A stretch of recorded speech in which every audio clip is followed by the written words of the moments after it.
Olá a todos, estamos mais uma vez aqui juntos para mais um programa Obreiros em Foco. E como sempre, trazemos um tema e sempre queremos a opinião, a vossa opinião sobre o tema de hoje. Vamos mostrar daqui a pouco um vídeo que fala sobre atitude. Em muitos casos, infelizmente, em muitos obreiros, é o que tem faltado, a atitude. Daqui a pouco mostraremos esse vídeo e queremos a sua opinião através do nosso e-mail obreiros@iurde.pt. Cris, tudo bem? Tudo bem, Rogério? Olá a todos. É isso mesmo. Olha, sempre que nós trazemos um tema novo aqui no programa, é sempre pensando em vos ajudar a crescer na vossa fé, na vossa vida espiritual. Portanto, vamos ver o que temos preparado para hoje, não é, Rogério? Com certeza. Vamos mostrar agora para todos vocês esse vídeo. Um menino indiano e a estrada estava bloqueada, travada, mas uma atitude... A atitude desse menino fez aquele caminho que estava obstruído ser desobstruído. Aquele caminho bloqueado foi desbloqueado por sua atitude. Acompanhe esse vídeo e aguardamos o seu comentário. obreiros@iurde.pt.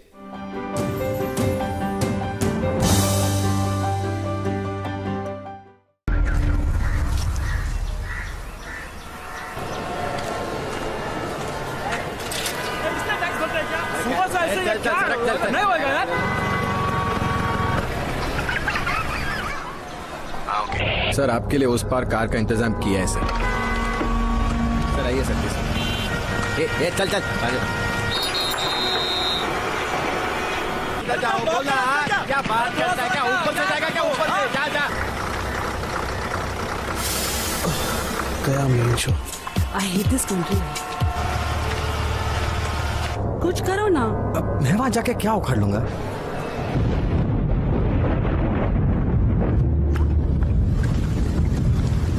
कैसी जाने बूंदे आई, जाने कैसा दर्द लाई, सामने क्या है ये तेरे, क्यों रुका है तू बता रे हो।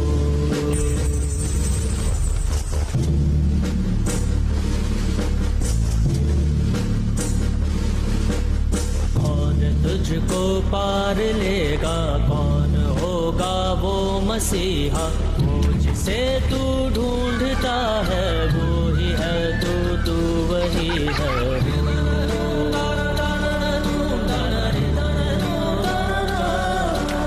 तुझ में तेरा रास्ता है, तुझ में तेरा है सहारा, तू ही तुझको पार लेगा, तू ही है तेरा किनारा।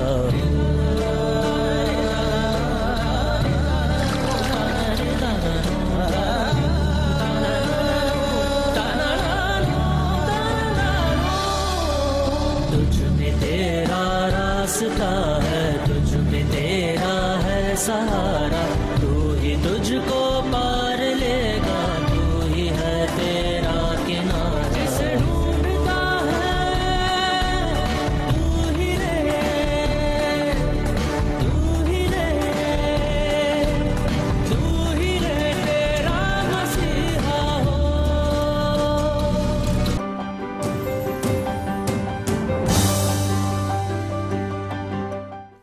Nós podemos ver aqui nesse vídeo que a atitude daquele menino foi importantíssima. Veja, Cris, que ele tão pequenino, tão frágil, ele não tinha força para remover o tronco daquela árvore tão grande do meio do caminho. Mas a atitude dele revolucionou a quem? A todos que estavam na estrada. A atitude dele revolucionou os que estavam dentro do carro, porque alguns iam para o trabalho, outros iam para a escola, mas a atitude dele fez aquele caminho fechado se abrir. E é isso que falta a muitos obreiros e obreiras, falta a atitude para que a obra possa crescer e para que as pessoas possam ser ajudadas. Uma coisa que me chama a atenção nesse vídeo, Rogério, eu creio que vocês que estão acompanhando também, algo que chama muita atenção, é o facto do menino, ele não olhar para a condição física dele, porque ele era muito pequenino, magrinho, mas dentro dele havia uma força muito grande, porque ele imaginava assim, vou empurrar aquele tronco, não vou olhar a minha situação, a minha condição física, e eu vou conseguir empurrar. Quer dizer, ele acabou influenciando toda aquela população e não se deixou levar pelas circunstâncias, quer dizer, podemos trazer para a vida dos nossos obreiros, por exemplo, muitas das vezes falta iniciativa quando o obreiro olha para a sua situação física, alguma debilidade física que está a enfrentar, por exemplo, a idade. Muitas das vezes os nossos obreiros veem o avanço da idade ser um obstáculo para desenvolver mais na obra, quer dizer, este menino passou determinação, passou fé, passou coragem e influenciou a todos que estavam ali, não olhou em volta. E é isso mesmo que nós queremos também de vocês, obreiros. Não importam as circunstâncias, não importa aquilo que você está a passar, a sua situação, os problemas, não é? Mas desde que haja coragem, determinação, força, tudo é possível, não é, Rogério? E a união de fé também me chamou a atenção aqui neste vídeo. A união de força, desculpa. Exato, e a iniciativa, né? Alguém tem que ter sempre uma iniciativa. E sobre a iniciativa, a Adriana Gaiato, ela manda-nos um e-mail falando sobre a iniciativa. Ela diz assim: este vídeo demonstra a iniciativa e a atitude. Ao querer empurrar sozinho aquela tão grande árvore, o menino demonstrou ter atitude e iniciativa. E isso mexeu com muita gente que se moveu para ajudá-lo. O obreiro de Deus não espera que o mandem fazer. Antes, com iniciativa, ele vai e faz o que tem que ser feito. Adriana Gaiato. Então, na opinião da Adriana, a iniciativa e a atitude são importantes para aqueles que fazem a obra de Deus. E segundo ela aqui, não precisam ficar esperando que alguém mande fazer. E é verdade. Se você, obreiro e obreira, é uma pessoa de iniciativa, é uma pessoa de atitude, você nunca vai ficar esperando que o pastor mande você fazer isso ou aquilo. Por exemplo, o pastor tem que pedir para o obreiro limpar a igreja. O pastor tem que viver pedindo para o obreiro limpar o altar. O pastor tem que insistir sempre dizendo para o obreiro, para a obreira, que tem que limpar os corredores da igreja. São coisas que não precisa nem pedir. O pastor precisa impedir, implorar para que o obreiro evangelize.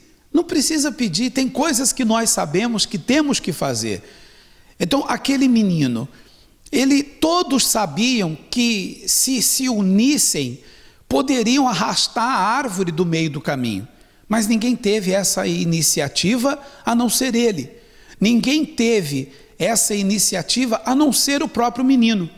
Então essa iniciativa tem que ter todo obreiro, toda obreira, todos aqueles que fazem a obra de Deus. Nós temos aqui, Cris, mais uma opinião. Desta feita é a Luana Mendonça. A Luana diz assim: o que despertou aquelas pessoas para juntos retirarem a árvore e desbloquearem a estrada foi a pureza e humildade daquele menino. Nós, obreiros, temos que ser puros e humildes, pois esta é uma das principais qualidades de um servo. Luana Mendonça.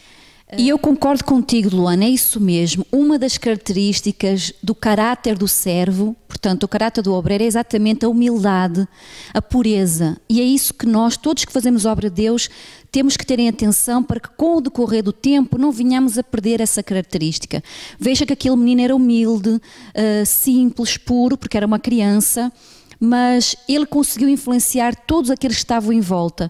E veja só o quanto ele fez a diferença. E é isso mesmo que nós esperamos de todos os que fazem obra de Deus, obreiros, obreiras, evangelistas, que nos venhamos a unir para fazer a diferença na vida do povo.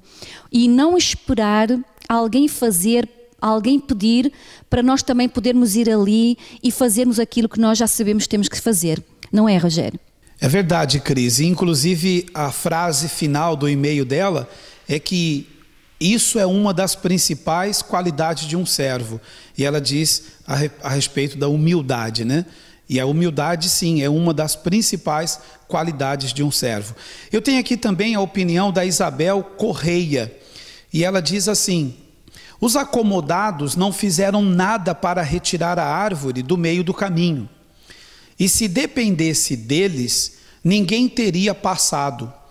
O menino representa o obreiro revoltado, que não aceita ver nada bloqueado em sua vida, nem na obra de Deus. Isabel Correia. Então, na opinião da Isabel Correia, assim tem que ser todo obreiro, revoltado, disposto a desbloquear o caminho da vida do povo e disposto a desbloquear também aquilo que bloqueia a obra de Deus. Mais uma opinião aqui, Cris. O João Alves, ele também nos escreve o seu e-mail. Eu gostaria que você lesse. Você pode também enviar a sua opinião, o seu comentário para o nosso e-mail, obreiros@iurde.pt. A grande e pesada árvore representa os grandes e pesados problemas que surgem em nossa vida diariamente. Há quem cruze os braços e nada faz para mudar a situação. Mas há quem age com fé e remove tudo o que lhe impede de vencer. É a opinião de João Alves. E é isso mesmo, olha, obreiro e obreira.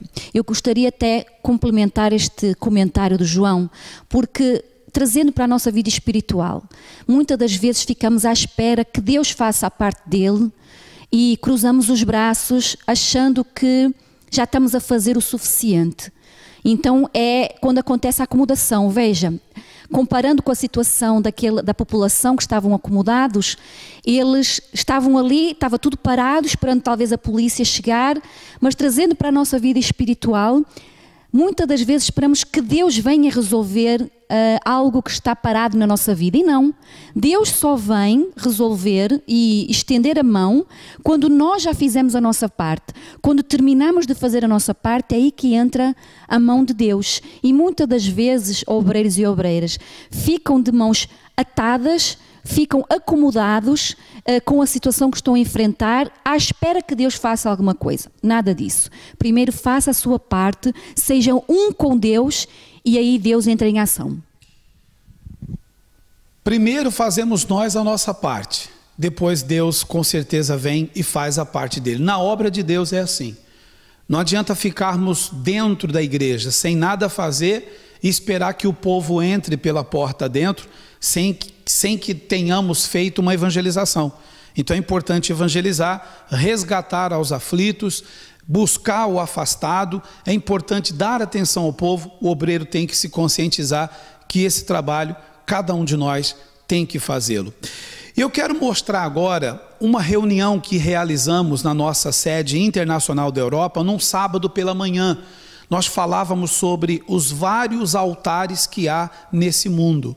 O altar da vida sentimental, o altar do amor, existe o altar da vaidade, existe o altar do materialismo, vários altares.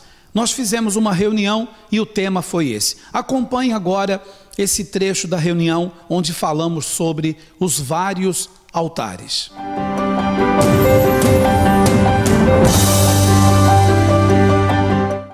No mundo existem vários altares. Eu disse que no mundo existem vários altares. Os vários altares que existem nesse mundo. Então eu fiz uma relação de vários altares que existem nesse mundo. E que muitas pessoas estão em um desses altares. E alguns podem até pensar, mas as pessoas que estão lá fora, as pessoas que são descrentes, os ateus, os incrédulos, as pessoas que têm sua religião, esses têm os seus altares. Porém, muitas são as pessoas que dentro da igreja, dentro do centro de ajuda, se dizem ser cristão, se diz ser uma cristã, se diz ser uma pessoa convertida a Cristo, mas ainda tem o seu altar.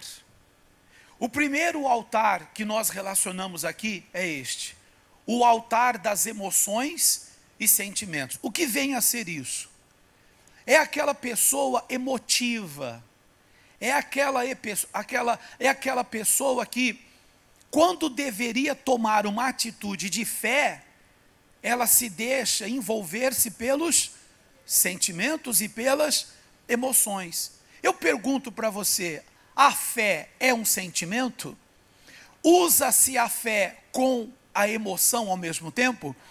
Quando o Senhor Jesus deparou-se com o cego, com um dos cegos que ele curou, houve um cego em que Jesus cuspiu no chão, a sua saliva em contato com a terra fez lodo, e ele untou os olhos do cego.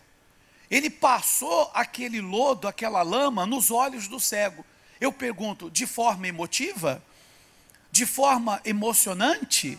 Jesus usou a emoção, dizendo para aquele cego, pobrezinho, coitadinho de você cego? Jesus chamou ele de ceguinho, coitadinho? Não.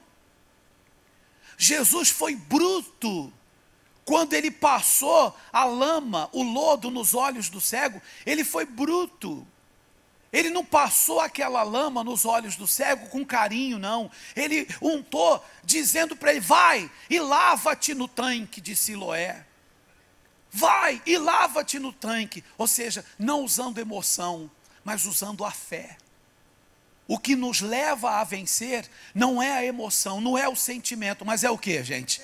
É a fé. E não simplesmente uma fé, porque toda gente tem fé, mas é a fé sacrificial.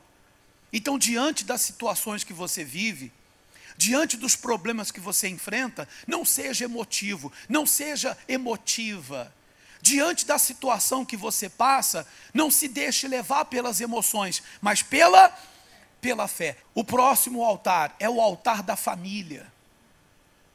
Pastor, eu não posso amar a minha família? Claro que sim.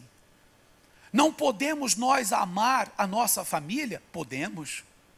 Você tem filho, você tem filha, como mãe, como pai, ame ao seu filho, ame a sua filha.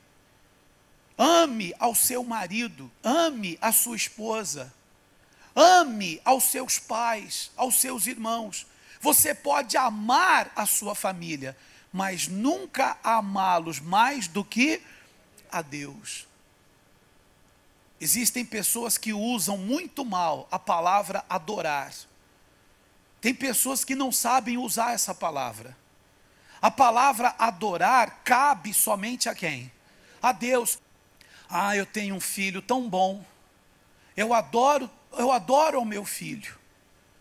Tem gente que diz até com respeito à comida, eu adoro bacalhau com natas. Você não adora nada. O adorar só cabe a quem? A Deus. É a Ele que temos que dizer, eu adoro. Você ama seu marido. Você ama a sua esposa. Você ama seu filho. Você ama sua filha. Compreende, sim ou não? Você gosta de bacalhau com natas. Nem ama e nem adora. Quem gosta de bacalhau com natas aqui? Então, mas você não ama e nem adora o bacalhau. Está vendo como tem gente que usa mal a palavra adorar? A seguir, o altar da vaidade. Podemos cuidar do nosso visual, sim ou não? Podemos cuidar da nossa aparência? Podemos, dentro das condições financeiras, tentar se vestir melhor? Sim ou não? A mulher pode arranjar o cabelo, as unhas, pode fazer uma limpeza de pele, uma lipoaspiração, tirar daqui por aqui? Não pode não? Se ela quiser pode, qual é o problema? Pode se tirar daqui e não pôr em mais lugar nenhum? Pode ou não pode? Não tem problema nenhum, pode.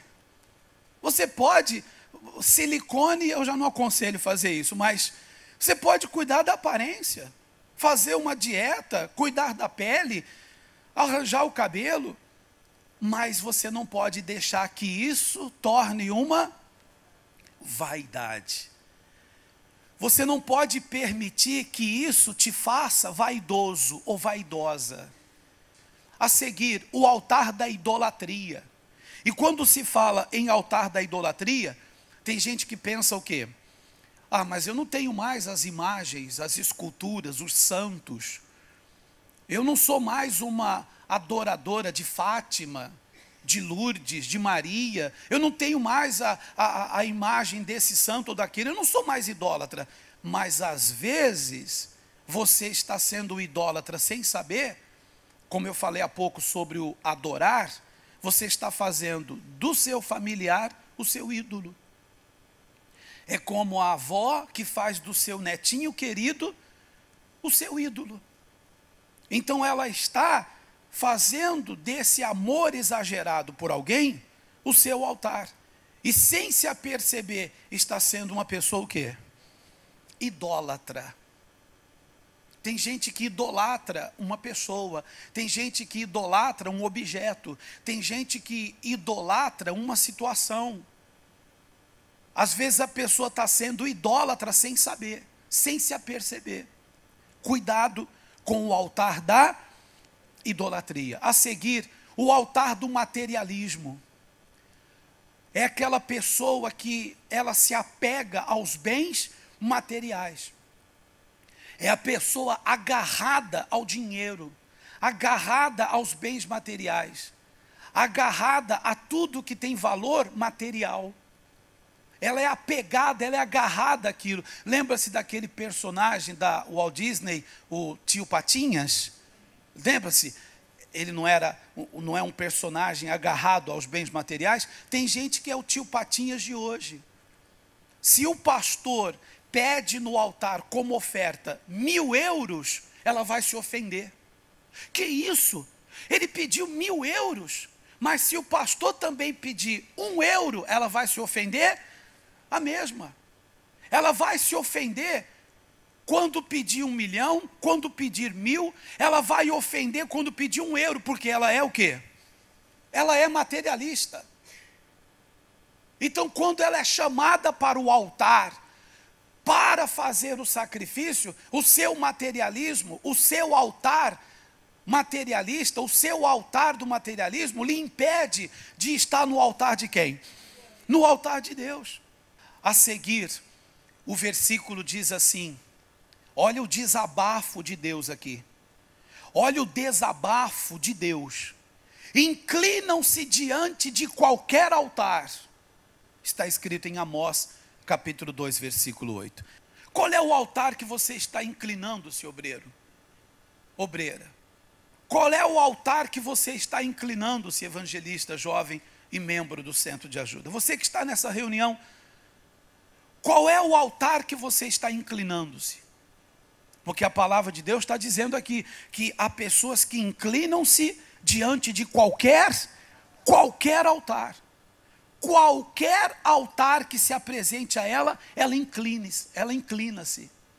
Qual é o altar que você tem se inclinado? A seguir diz assim, altar do sacrifício ao Deus vivo. Essa tem que ser a nossa resposta.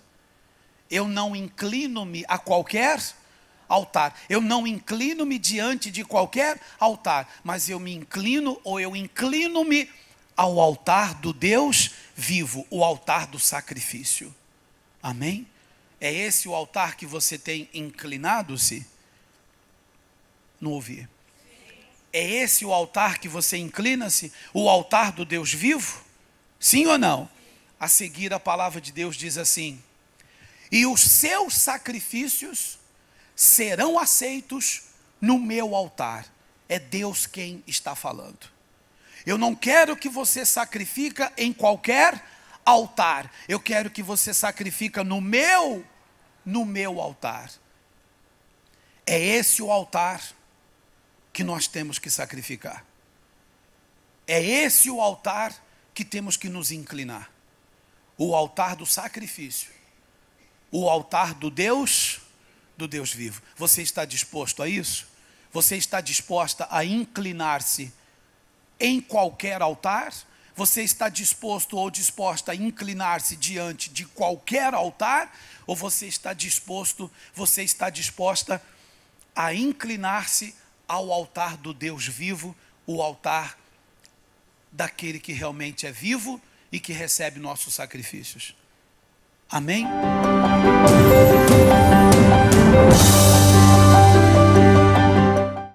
altar, que é o altar do sacrifício, o altar do sacrifício ao Deus vivo, desse altar, Cris, vem o retorno. Nós investimos no altar do Deus vivo através do sacrifício, e desse altar vem a vitória, desse altar vem a transformação. Mas o que esperar dos altares desse mundo? Quando vamos para os altares desse mundo, não vai haver retorno, não vai haver volta, não há como ser feliz nos altares desse mundo. Só no altar do sacrifício, só no altar do Deus vivo é que há realmente uma transformação de vida. Obreiro e obreira, qual tem sido o seu altar? Em que altar você se encontra neste momento? É algo que todos nós devemos meditar, em que temos colocado a nossa força, em que altar nós estamos, enfim. O altar que nós devemos estar é o altar do sacrifício, sabe? A sua entrega diária, o investir no seu relacionamento com Deus, a sua comunhão com Deus deve estar em primeiro lugar. As outras coisas todas são acrescentadas. E, Rogério, eu recebi um e-mail de mais uma obreira pedindo ajuda. Portanto, é o quadro Ajudando as Obreiras. E você que está assistindo esse programa e também quer nos enviar um e-mail contando a sua experiência, precisando de uma orientação, eu vou estar recebendo e aqui no programa estaremos a responder ao seu e-mail. Então vamos acompanhar o e-mail que nos chega da Maria de Fátima, uma obreira que nos escreve pedindo ajuda.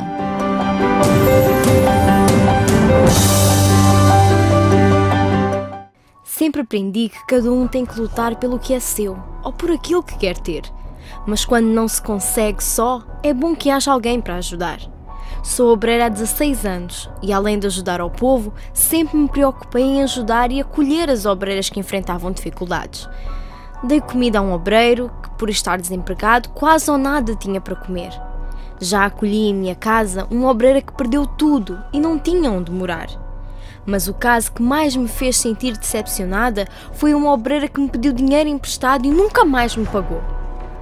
Na altura, ela me pediu uma quantia dizendo que era para iniciar o seu próprio negócio. A princípio não quis emprestar, mas como ela disse que no prazo de 6 meses me pagaria e me compensaria devolvendo o dobro, resolvi então emprestar. Já se passaram 2 anos e não vejo nem a cor do meu dinheiro. O que mais me dói é que ela nem sequer já me dá uma satisfação. O primeiro pastor foi transferido e acabou por nunca saber de nada. O segundo também foi transferido. E este que está atualmente connosco me disse que isso é problema nosso e que temos que ser nós as duas a resolver. Acho que se o pastor quisesse, bem que poderia se esforçar para pressioná-la a me pagar, mas ele parece que nem quer se envolver. Estou desapontada e decepcionada com esta obreira, com aqueles que me dizem: eu não me meto nisso, não peço a minha opinião. E confesso que estou desapontada até com o nosso pastor, que esquiva-se de me ajudar. Isso me desanima de tal ponto que estou pensando em nem continuar a fazer a obra de Deus.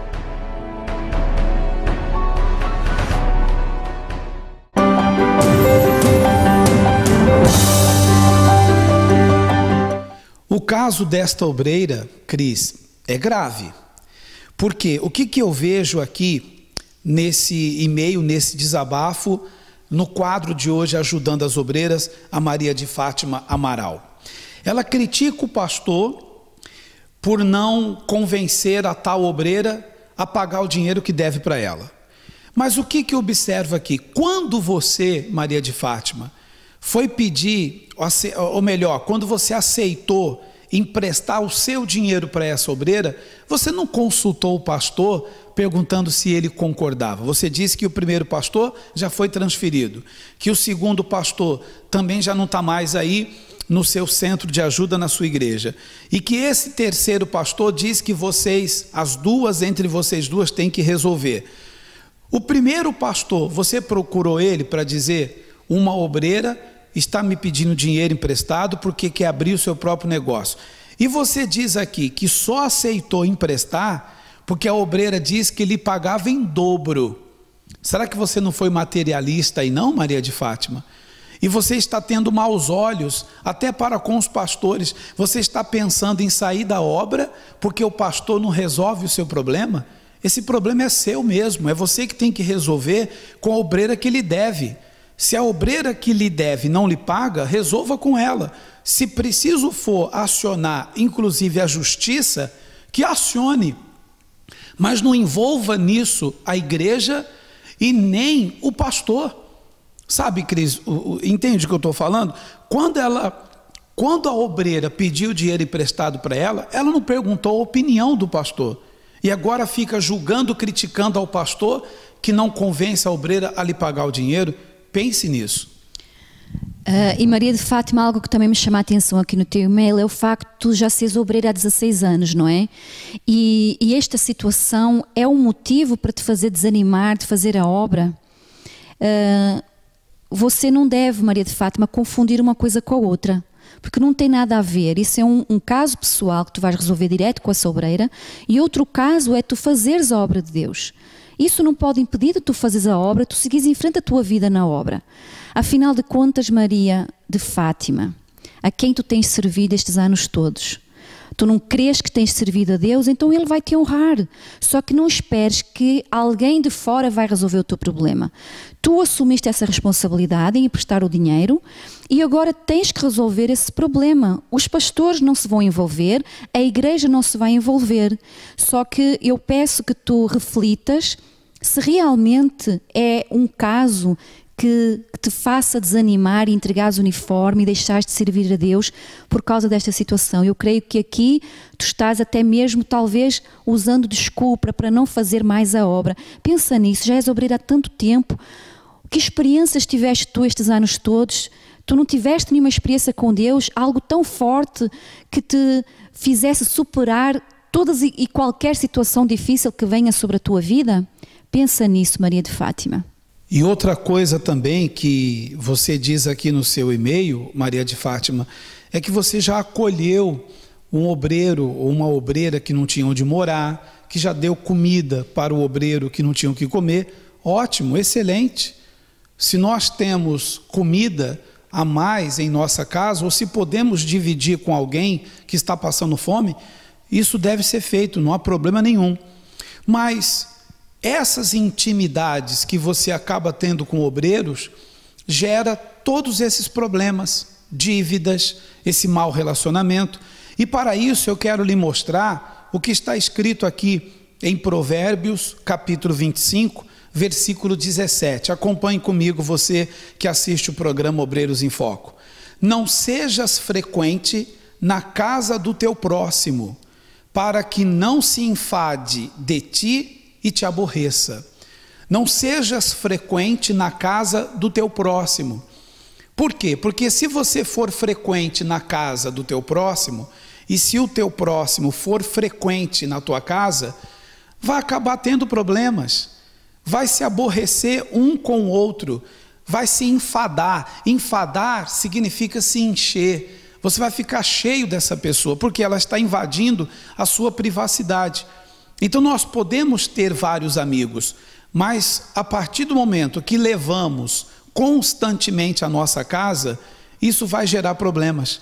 E é como aconteceu com você, Maria de Fátima, de tanto levar obreiros e obreiras na sua casa, essa obreira se sentiu tão íntima sua, que ela acabou lhe pedindo dinheiro emprestado. Ela está errada de lhe pedir dinheiro emprestado, e você está errada de ficar julgando os pastores que não convenceram ela a lhe pagar a dívida. Eu espero que você resolva com essa obreira. Vocês duas têm que ter uma conversa séria para que essa dívida então lhe seja paga.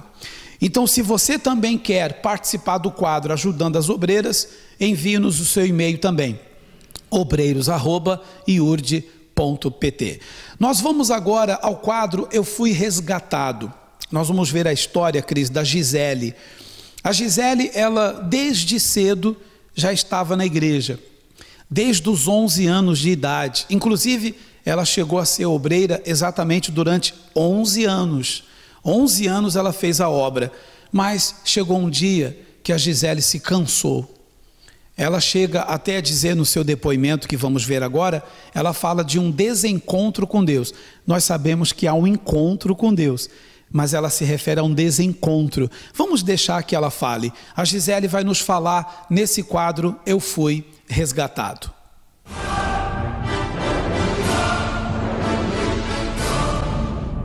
Eu sou evangélica desde criança, da Universal. Ao longo do tempo, na igreja, já com a minha família, eu fui levantada obreira. Permaneci na obra por 11 anos. Nesse período foi um período muito bom, maravilhoso na minha vida, onde eu me dedicava muito na obra, me dedicava ao atendimento ao povo. Era algo que me fazia muito bem. Porém, com o passar do tempo, eu comecei a trabalhar à noite e esse trabalho era uma coisa nova na minha vida. Era algo que eu nunca tinha feito. E pelo fato de trabalhar à noite, eu não me sentia mais disposta, não tinha mais toda aquela disposição que eu tinha em vir fazer a obra. Então eu saía do meu trabalho pela manhã, vinha direto para as reuniões, trabalhava nas reuniões, mas eu comecei a sentir que faltava algo na minha vida, faltava algo diferente. Eu vi que com o passar daquele tempo, o meu primeiro amor foi se esfriando. Para mim passou a ser uma coisa muito automática vir trabalhar nas reuniões. E conforme o tempo foi passando, eu fui esfriando, eu fui passando a me sentir uma profissional na obra. É como se eu chegasse aqui e já soubesse tudo o que eu tinha que fazer, tudo que eu precisava fazer, o que eu tinha que falar. E teve um certo momento da minha vida que eu usei a minha inteligência. Eu usei a minha inteligência e passei a ver que não adiantava eu estar aqui fazendo a obra, me dedicando às pessoas, sendo que se eu morresse naquele momento, de repente a minha alma estaria indo para o inferno. Então foi aonde eu decidi conversar com o pastor e pedir para sair da obra. Foi quando eu decidi sair da obra, até por uma questão de inteligência, como eu mesmo citei, porque não adiantava eu estar aqui me dedicando às pessoas e não ter certeza da minha salvação. Eu percebi que naquele momento eu tive o meu desencontro com Deus, até que eu tomei uma decisão. Eu tomei uma decisão para que tudo mudasse e para que pudesse acontecer o meu encontro com Deus, de fato e de verdade. Foi quando aconteceu a Caravana do Resgate. Hoje, após então a Caravana do Resgate, eu posso dizer que eu sou uma nova pessoa. Hoje me considero uma filha de Deus. Inclusive, quando eu participei da reunião então da Caravana do Resgate, aconteceu algo muito diferente na minha vida. Eu já tenho algum tempo de Universal e eu nunca fui lá na frente. Por várias vezes o pastor, o bispo, chamava lá na frente: você que está precisando de ajuda, você que está com algum problema, vem aqui na frente. Por várias vezes eu até sentia vontade de ir, mas eu não ia. E hoje eu sei que o que me impedia de ir lá na frente era o meu próprio orgulho, porque eu pensava: o que as pessoas vão achar de mim, o que as pessoas vão pensar a meu respeito, eu sendo uma obreira. Até mesmo depois de sair da obra, como que eu posso ir lá na frente? E as pessoas que eu ajudei, o que elas vão pensar a meu respeito? Só que nesse dia da caravana, eu senti como se fosse o próprio Deus me levando lá na frente. Eu não digo nem que Ele me pegou pela mão, Ele me carregou no colo e me levou lá na frente. Lá estava eu, aos pés do Senhor Jesus. Aos pés do Senhor Jesus, me derramando em lágrimas. E naquele momento eu tive certeza que realmente eu tive o meu encontro com Deus, porque não foi uma emoção, foi algo sincero, algo que veio lá de dentro, profundo. Eu vi ali naquele momento o quanto Deus me amava e o quanto um título, o quanto um cargo não fazia diferença na minha vida, e sim a presença de Deus, porque em todo momento eu sempre estava preocupada com a posição que eu ocupava na igreja. A partir do momento que eu passei a me preocupar com a minha vida com Deus, tudo mudou. E daquele dia para cá, nossa, graças a Deus, hoje eu posso dizer que eu sou uma nova pessoa. Eu não me considero mais criatura de Deus, e sim uma filha. Hoje eu falo de Deus, as pessoas olham para a minha vida e elas podem ver Deus na minha vida. Eu não preciso nem falar. A minha vida hoje é um próprio testemunho da presença de Deus. Hoje eu sou completamente feliz, sou abençoada, estou aqui novamente fazendo a obra, estou servindo a Deus de todo o meu coração, e não mais por uma empolgação ou por uma posição. Eu não ouço mais falar de Deus. Hoje eu conheço o próprio Deus. Nós sempre ouvimos falar da palavra encontro com Deus. Agora, desencontro com Deus é a primeira vez que eu ouço. Ela disse que teve um desencontro. E dá para entender bem isso, né? É como duas pessoas combinam de se encontrar num determinado lugar, mas alguém se atrasou, alguém confundiu o local e houve um desencontro. A Gisele disse que teve um desencontro com Deus. E outra coisa que me chama a atenção, Cris, ela disse que passou a fazer a obra de maneira profissional, ou seja, tudo mecanicamente. Ela passou a não fazer mais a obra no espírito e na fé. Rogério e obreiros, isso é algo que acontece muito, infelizmente, na vida daqueles obreiros que já fazem a obra de Deus há algum tempo. A Gisele fazia a obra há 11, mas existem obreiros que fazem a obra há 20 anos ou mais e têm essa tendência a cair na acomodação, a achar que já sabem fazer, já sabem cuidar da Santa Ceia, já sabem fazer os propósitos, já sabem atender o povo, enfim, já sabem como que a obra de Deus funciona. Só que o que é que acontece, obreiros? Não esperem que aconteça o fundo do poço, não espera vocês chegarem à mesma situação que aconteceu com a Gisele. Se você está a passar pela mesma situação que ela, por exemplo, neste momento eu posso estar a falar com você, obreiro, que está a se sentir fraco na fé, que está frio espiritualmente, que já não tem a mesma disposição de servir a Deus como tinha quando começou na obra. De repente você vai na igreja, coloca o seu uniforme, mas por fazer algo mecânico, como a Gisele dizia, algo profissional. Mas você sabe que não é assim que funciona a obra de Deus. Então não espere, obreiro, chegar a essa situação. Se você está assim, busca ajuda. Busca ajuda, conversa com o seu pastor, sem medo, entende? Sem medo que o que as pessoas vão pensar ou falar. Busca ajuda, porque a Gisele foi resgatada e você não precisa chegar a essa situação de ter que irmos resgatar você também, porque nós precisamos de você, obreiro e obreira, para resgatar outros e não que você seja resgatado. Pense nisso. Nesse domingo que passou, na reunião que tivemos na sede internacional da Europa, o senhor Bispo Júlio, ele realizou uma oração abençoando a todos os jornais a Folha de Portugal. E é com esse jornal que nós formamos grupos e com esses grupos evangelizamos nas ruas, obreiros, obreiras, evangelistas, jovens e membros do Centro de Ajuda. Nós saímos às ruas para realizar o trabalho de evangelização. E o Bispo Júlio fez uma oração por esses jornais e por todos que evangelizam. Vamos acompanhar, vamos ver como foi.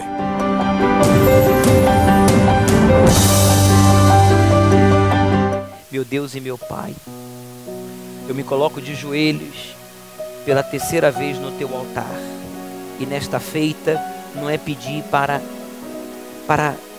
o Senhor abençoar o teu povo, porque o teu povo já está abençoado, pois conhece a verdade que liberta, tem a oportunidade de te buscar, ainda que seja simples esse lugar, mas é lugar este de oração e teu.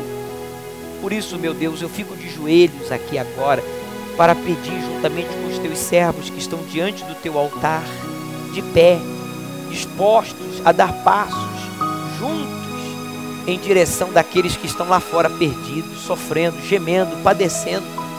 Pessoas que tudo o que precisam é uma palavra, como este Senhor que está na igreja, meu Deus, há 7 semanas, a outra senhora que está na igreja há 4 semanas, e tem tido experiências maravilhosas com o teu poder. O Senhor tem dado sinais para todos nós que o Senhor está aqui, que o Senhor continua sendo o mesmo Deus. O Senhor não mudou, mas o Senhor quer mudar a vida das pessoas. O Senhor quer libertar, curar, prosperar, realizar as pessoas. Então nós oramos agora por aqueles que foram evangelizados pelo programa de rádio, pelo programa de televisão, pelo jornal Folha de Portugal, pessoas que receberam o convite, meu Pai, o convite para estar conosco no dia 29.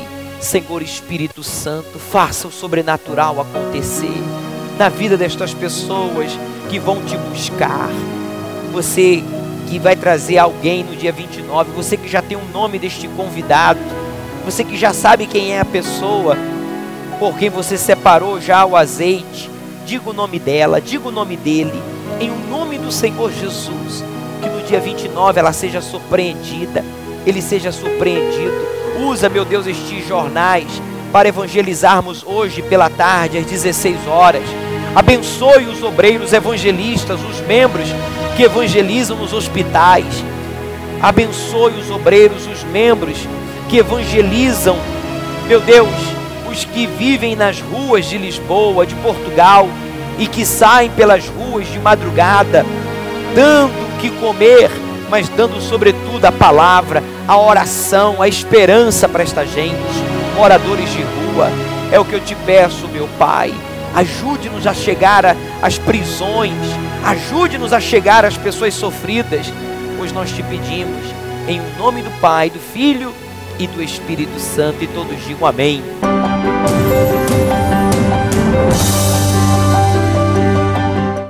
Chegamos ao final do nosso programa Obreiros em Foco.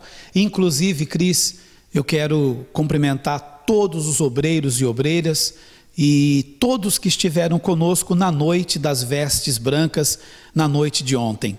Inclusive, várias imagens nós estamos preparando já para o próximo programa Obreiros em Foco. E foi uma noite maravilhosa, onde podemos então lavar as vestes sujas. Agora estamos todos com as nossas vestes limpas, alvas como a neve. Estamos limpos para limpar. Estamos, digamos, libertos para libertar. Livres para fazer tantas pessoas serem livres também. Agora nada nos impede, nada me impede a mim, nada me impede a vocês, obreiros, de ser melhor para Deus, de ser um com Ele. Agora temos tudo para arrebentar, temos tudo para fazer a diferença. Uma vez que nos consertamos com Deus, nos arrependemos, chegamos até aos pés de Jesus e ali permanecermos aos pés do Senhor Jesus, com as nossas vestes alvas, vestes brancas, e agora permanecer com as vestes brancas, nada nos impede de servir melhor a Ele, de ganhar almas e fazer a diferença. Vamos permanecer assim, obreiros. Vamos vigiar para que a nossa vida com Deus, a nossa vida na obra, marque mesmo a diferença na nossa vida e também na vida das pessoas que chegarem até nós no Centro de Ajuda. Você pode nos acompanhar no Facebook/Obreiros em Foco Europa. E ali você vai ver vídeos, também comentários sobre esse trabalho que realizamos em todo o país. Inclusive, aos domingos à tarde, estamos realizando o Não Há Desculpas. Esse Não Há Desculpas é o título da reunião de resgate que realizamos nas sedes regionais por todo o país. Eu me despeço de todos e estamos preparando para o próximo programa Obreiros em Foco, um programa onde você vai rever tudo aquilo que fizemos na noite das vestes brancas. Cumprimentos a si e a sua família, até o nosso próximo programa.